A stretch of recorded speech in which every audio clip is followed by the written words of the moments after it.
Hola, vamos a hablar acerca de las 3 claves del éxito para evaluar en modalidad no presencial. Previamente veamos algunas consideraciones para evaluar online. En primer lugar, que nuestra asignatura ubica dentro del currículo de la carrera un lugar que la relaciona con el perfil de egreso de este estudiante, de acuerdo con las áreas de conocimiento. También hay que tomar en cuenta las normativas institucionales, así como que la finalidad de la educación asociada con los objetivos y desempeños esperados y los procesos de evaluación. En estos dos últimos elementos hay que estar bien claro en cuál es el modelo educativo institucional y cuáles son nuestras creencias acerca del proceso de evaluación, porque de acuerdo con estas creencias enseñaremos y evaluaremos. De acuerdo con nuestras creencias, serán nuestros procesos tanto de enseñanza como de evaluación. No obstante, vale preguntarse, ¿qué cambió con la modalidad no presencial?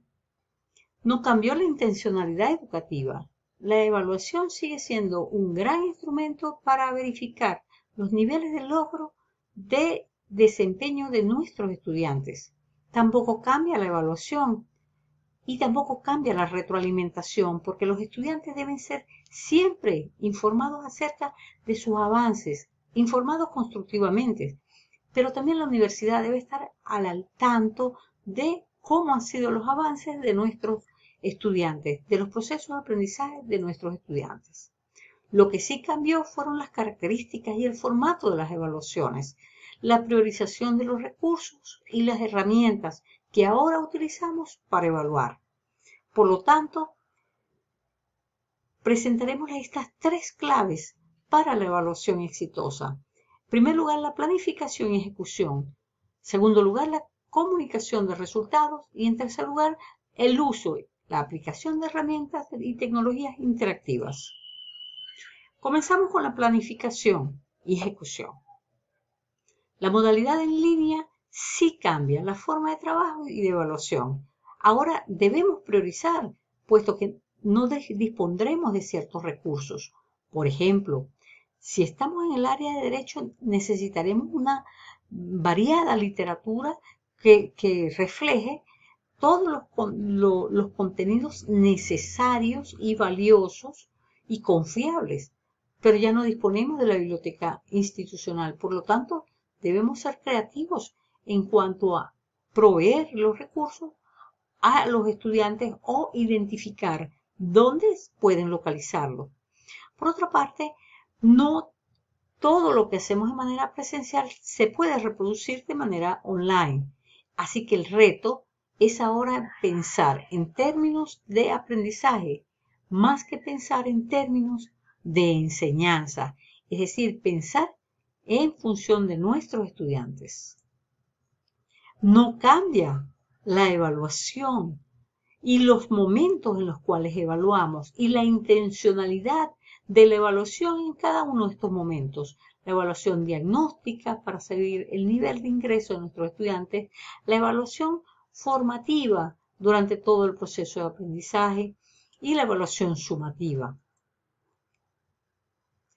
Pero hay que estar claro que los procesos de pensamiento no son todos los mismos. Van desde habilidades de pensamiento de nivel inferior hasta habilidades de pensamiento de nivel superior, que van desde recordar, comprender, aplicar, analizar, evaluar y crear. No podemos saltarnos estos procesos. Por tanto, al planificar nuestras actividades y nuestras evaluaciones, esto debe ser también una guía. Por lo que te recomiendo utilizar una tabla de especificaciones para planificar tus evaluaciones. En función de los objetivos que tienes y los temas que vas a abordar, ver cuál es el nivel taxonómico en el cual se ubican esos objetivos. Por ejemplo, si hablamos de conceptualizar, estamos hablando de comprensión y, por lo tanto, en la evaluación utilizaremos elementos que nos permitan evaluar de manera formativa y sumativa la comprensión. En este caso, un glosario Moodle y un examen. Tenemos también el ámbito de aplicar el conocimiento. Entonces, acá en la evaluación formativa tenemos la elaboración de un Canvas en Google Docs. Esto lo van a hacer los estudiantes en una clase sincrónica, pero también podrían elaborar asincrónicamente un manual para la aplicación de tecnología en el aula, que es para contrastar los enfoques y tendencias de la evaluación educativa. Por otra parte, en el nivel taxonómico de analizar, vemos entonces qué podrían hacer nuestros estudiantes para analizar y cómo podrían aplicar el conocimiento para crear. En este caso es un proyecto, pero también les queremos ver el proceso que han seguido y les solicitamos un portafolio de ese proyecto en una herramienta Padlet.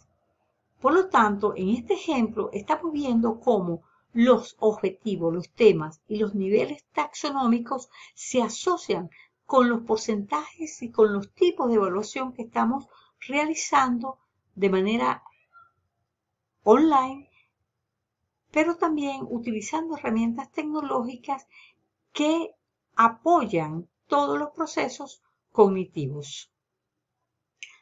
Como ves, hablamos de hacer exámenes y al hablar de hacer exámenes, vemos que los exámenes pueden tener preguntas abiertas. Por lo tanto, hay que delimitar el número de palabras en las respuestas para que los estudiantes se concentren en las respuestas que debe darnos, y aparte de eso, esto nos permite comparar exámenes.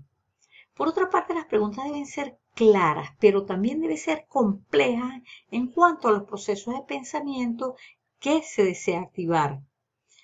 Determinar de antemano con los estudiantes desde la primera clase qué dice el reglamento de evaluación estudiantil en cuanto a el plagio y cuáles son las sanciones en caso de copia, y rastrear en Google estos textos para determinar si hay alguna copia que haya tomado de la red. Por otra parte, si estamos haciendo preguntas cerradas, es importante recordar no dar pistas de las respuestas cuando se redacta la pregunta y evitar la verborrea innecesaria. Colocar 4 opciones como mínimo y con justificación. No incluir en las respuestas, en las alternativas, tales como ninguna de las anteriores, todas las anteriores. Y automatiza las respuestas para que puedas evaluar con mayor facilidad.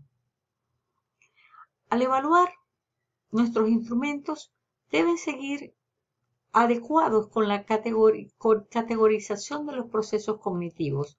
Por tanto, es importante que revisemos cuáles son los recursos, los instrumentos, las técnicas, los instrumentos de evaluación que pueden apoyar cada uno de esos procesos cognitivos. Por ejemplo, si hablamos de una recuperación es posiblemente, estamos hablando de glosarios.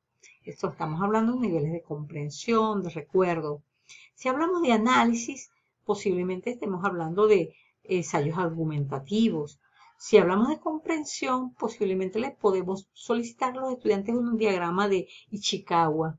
Y si hablamos de conocimiento, pues podemos utilizar aprendizaje basado en proyectos o aprendizaje basado en problemas. La segunda clave es comunicar los resultados, retroalimentar. Esto es parte de un proceso comunicativo social. No basta con decir, mira, esto está bien o esto está mal. No. Es necesario indicar el por qué eso no se ajusta a los estándares solicitados. Allí entonces las claves son el lenguaje, la planificación y el medio que se utilizará. En la retroalimentación, ¿qué no se recomienda? Muchas veces le decimos al estudiante, mira, has debido profundizar en esto. El estudiante pregunta, bueno, ¿qué significa profundizar? Entonces, cuando le decimos al estudiante, mira, necesitas asociar ideas entre esto y aquello, estamos especificando qué es el significado de profundizar. Hay que evitar esto de explica. No, explica qué significa, explica cómo, explica con ejemplos, explica con tus propias palabras, explica con analogías, etc. Por otra parte, siempre utilizamos reflexiona sobre tal cosa. Pero ¿qué significa reflexionar? Este término resulta ambiguo aún. Por lo tanto, podemos indicar, destaca incongruencias, similitudes, etc. Finalmente, el canal y el momento de evaluar es importante. Si vamos a evaluar, si vamos a retroalimentar de manera individual, de manera grupal o en una plenaria. ¿Y qué herramienta vamos a utilizar para comunicar los resultados? Acá te presento el Loom, que es una herramienta que te permite asociarla a tu navegador y puedes grabar una respuesta. A lo mejor si deseas simplemente enviar una respuesta de audio o un comentario por escrito a través del aula virtual, o quizás lo adecuado es que te reúnes con el estudiante para darle un feedback más profundo. Ahora bien, en cuanto a las tecnologías para la acción, es importante saber cuál es tu caja de herramientas, qué tienes, pero también la estrategia a utilizar. Para ello te recomendamos Flipper Classroom. ¿Qué ha sido tradicionalmente? En las clases tradicionales el profesor explica y el estudiante hace sus actividades en casa. Con Flipper Classroom esperamos que utilizar la tecnología, que el estudiante lea toda la teoría y en las clases sincrónicas venga a practicar con el profesor. Y ese momento también sirve para hacer actividades formativas, utilizando tecnologías interactivas, ya sea a través de un mapa mental colaborativo como Google, utilizando prototipos, elaborando un mural en Padlet, etc. Recuerda que un aspecto muy agradable de la educación es el divertirse, el pasarla bien. Por lo tanto, la gamificación forma hoy parte de estas posibilidades, así como también la elaboración de portafolios, pero un portafolio que resulte de una manera muy sencilla para los estudiantes. ¿Qué se recomienda? En evaluar con tecnología, actividades interactivas, proyectos individuales, la curación de contenido, clases sincrónicas para ejercitarse, evaluación continua y diversidad de actividades evaluativas. ¿Qué no se recomienda? Comunicación unidireccional, exámenes finales memorísticos, correcciones sin retroalimentación, usar siempre el mismo tipo de evaluación o las mismas preguntas, o hacer exámenes de memorización en las clases sincrónicas. Hay infinidad de herramientas que puedes utilizar para realizar la evaluación formativa y evaluación sumativa. Acá puedes observar la gran cantidad de acuerdo con las categorías. Finalmente, pero no menos importante, es la ética de la evaluación. Recuerda que la alineación con el modelo educativo de la universidad es muy importante. Si hablamos de un modelo humanista, entonces el profesor es un modelo a seguir por los estudiantes. Debe entonces dar el ejemplo, debe guiar, debe orientar de manera tal que constituya para sus estudiantes el modelo adecuado, la confidencialidad del resultado, el trato digno y el balance entre temas y dificultades de evaluación. Bien, gracias por tu atención. Si tienes cualquier pregunta, acá tienes mi correo.